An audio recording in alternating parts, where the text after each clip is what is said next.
I do not want free speech to die in the land that gave this most precious of liberties to the rest of the world, including many of the 56 states that call themselves Islamic. I do not want Muslim women to endure domestic tyranny.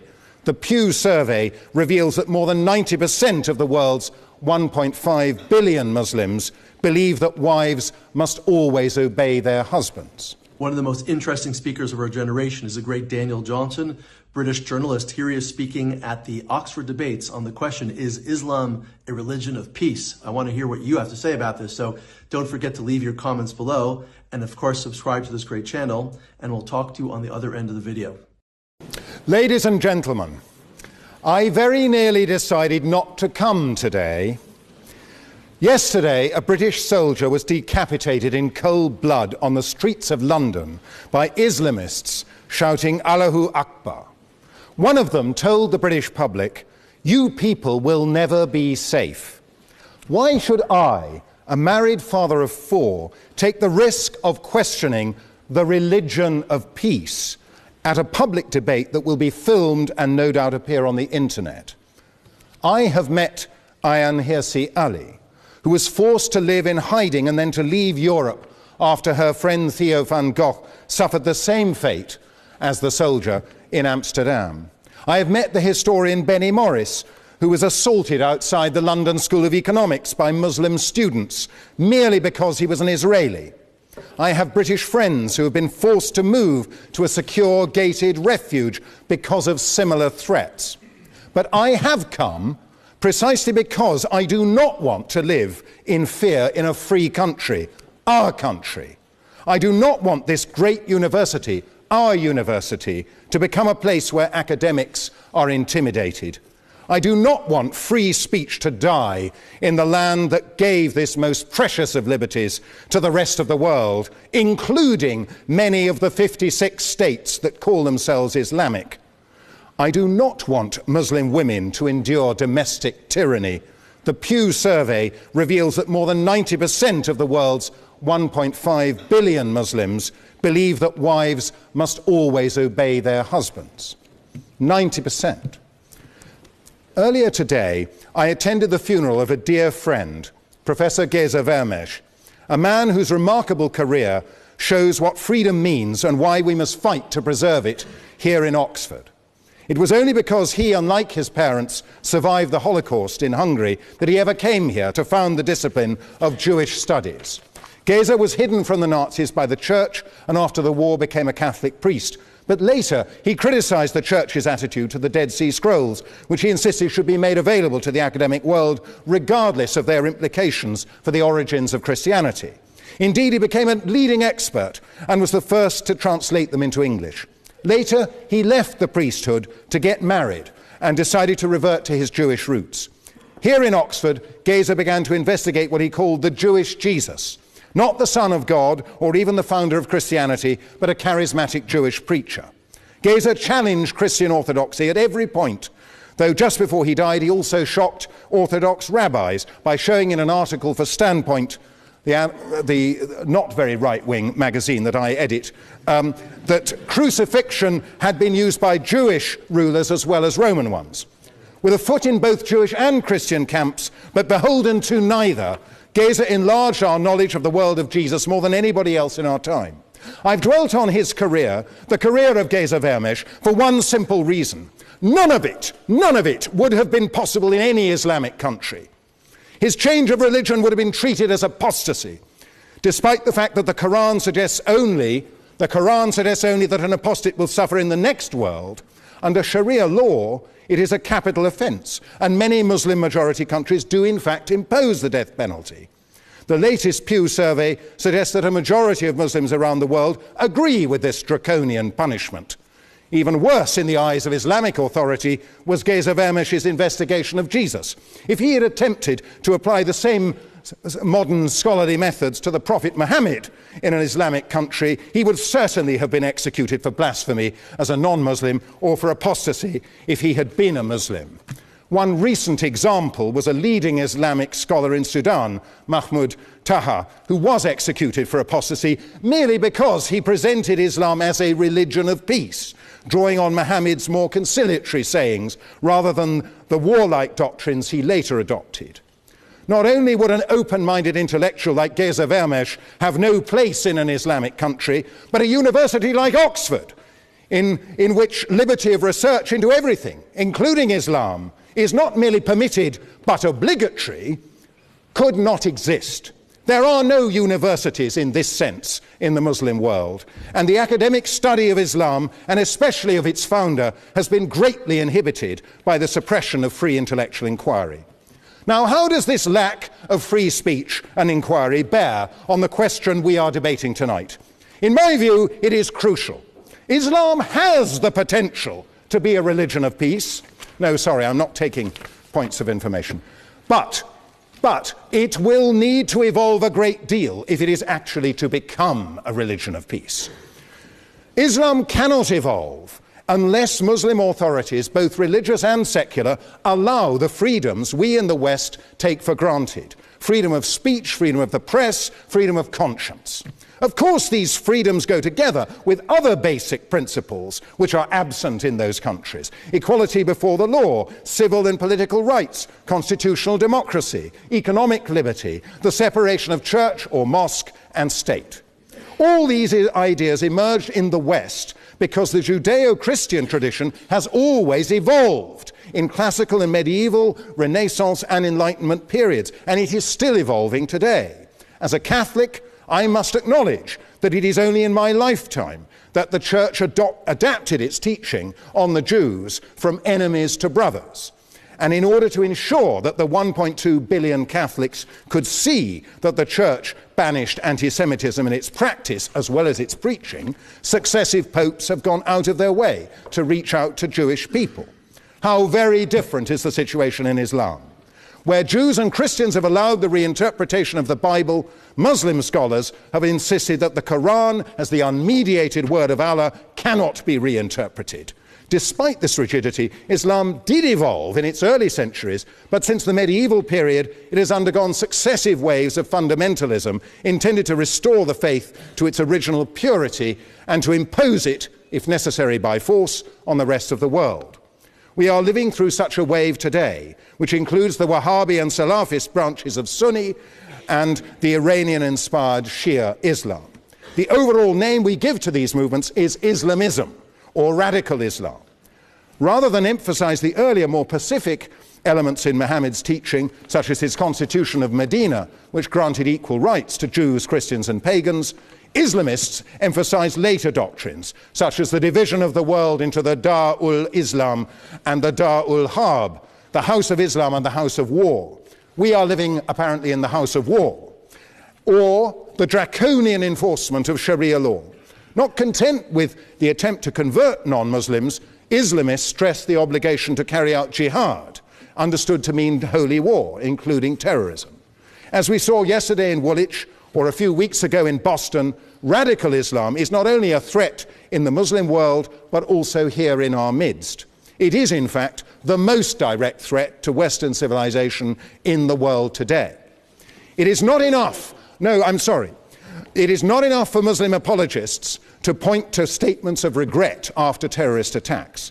They have to acknowledge the truth about their own past and present, the discrimination and cruelty towards non-Muslims, women and slaves that have characterized Islam from its inception. Mehdi Hasan is an exception.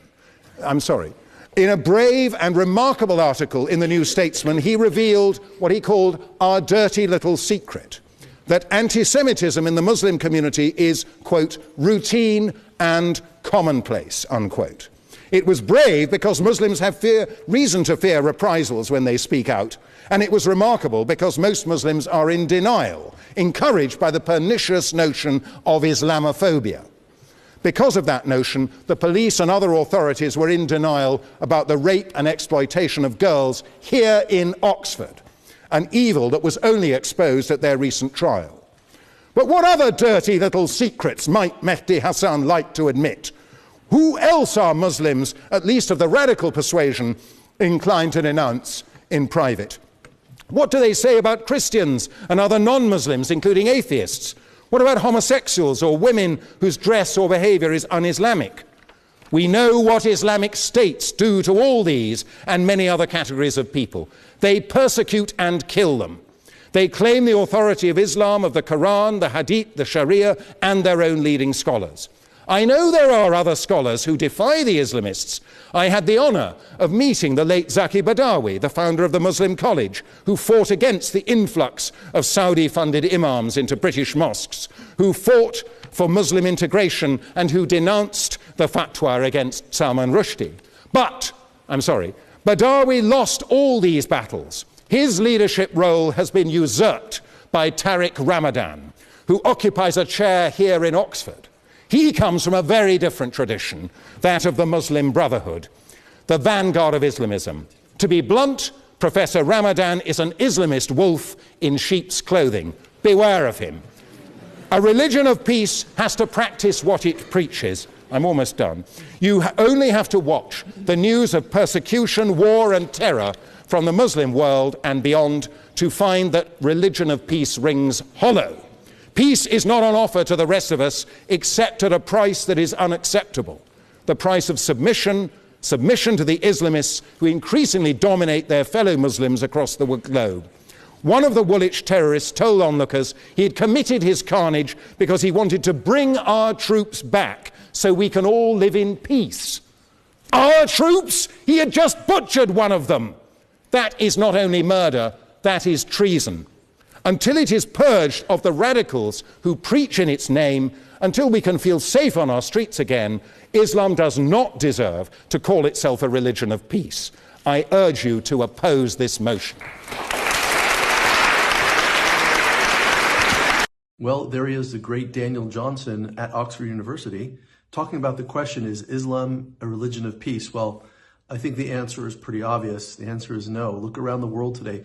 Look at what happened in Afghanistan, where they destroyed the Hindus, the Buddhists. They destroyed every remnant of any other religion in the world that existed. They put their women out of schools. They destroyed human rights.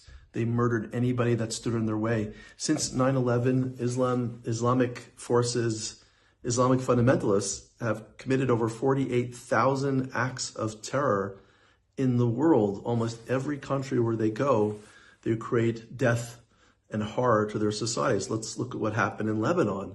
Islamic forces in the 70s and 80s started invading the country. Before they came in the 1950s and 60s, Lebanon was about 65% Christian. Today, it's about 10% Christian.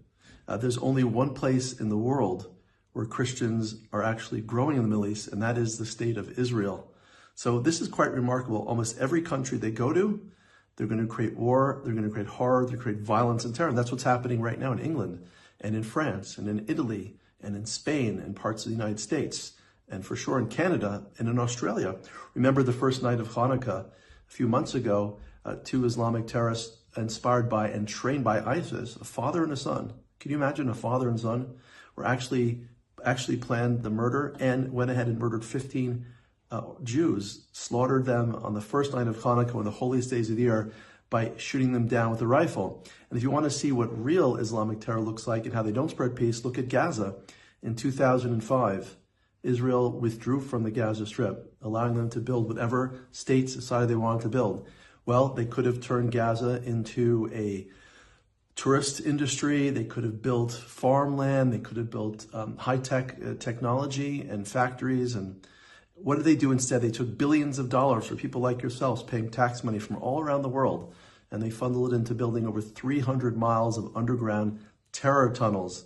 They built weapons factories and missile factories next to, inside, and underground nursery schools and hospitals. And on October 7th, 2023, 1,500, maybe up to 3,000 actually. On October 7th, 2023, thousands of Hamas terrorists invaded. Not only that, but they spread something called Sharia law, which is the separation, usually the separation between church and state. Now, Islam would be the state law, And that's exactly what happened. People were murdered, gays were thrown off buildings, all of the religions were destroyed in Gaza. In fact, when Israel left in 2005, they removed all the graves. Not only did they remove 10,000 Jews that lived there, they removed all the graves because they knew that the Muslims would desecrate their graves. There was no respect for anyone. And let's just, it's just amazing what's going on. And then on October 7th, thousands of Hamas terrorists flooded southern Israel on one of the holiest days of the year, Simchat Torah, the holiness, the joy of the Torah, the Bible. And they murdered up to 1,200 people. Butchered, slaughtered, dismembered, killed their women, killed babies with mothers in ovens, killed their animals. Horrific footage has come out. Not only did they kill people, they actually filmed it on GoPro, and they were saying to their mothers, "Wow, they were bragging like, look what I've done, Mom. I've killed 7, 10, 20 Jews." That's what happened on October 7th, one of the worst murders in history of the world, let alone the Jewish community. And then, of course, 251 hostages were taken down into the Gaza tunnels, tortured, starved to death. And then the Islamic Hamasniks would hide in between schools and shelters and hospitals, using people as human shields. What society in the world does that? So it's not just in Afghanistan. It's going to be in Gaza. It's going to be in Iraq. It's going to be in Syria, where Assad murdered 500,000 people. It's going to be in a country like Iran. Now, of course, I'm sitting here right now in the war that's happening. I'm in Jerusalem, right next to a bomb shelter. But for the last few months since January, 30, 40, 50, 60,000 people have been murdered. Persians have been murdered by the mullahs of Iran. Many of them at least, were eliminated by the Israeli and American strikes last week. But you see, that is the horror and terror that this minority of Shia Islam took over the great Persian Empire, which is not necessarily an Islamic state, and turned it into one of the most bloodthirsty, violent societies in the world, murdering people, throwing acid on women that didn't wear the hijab, cutting people's genitals off, torturing them, cutting their hands off, throwing them off buildings. That was routine in the Islamic state of Iran, the Islamic Republic of Iran.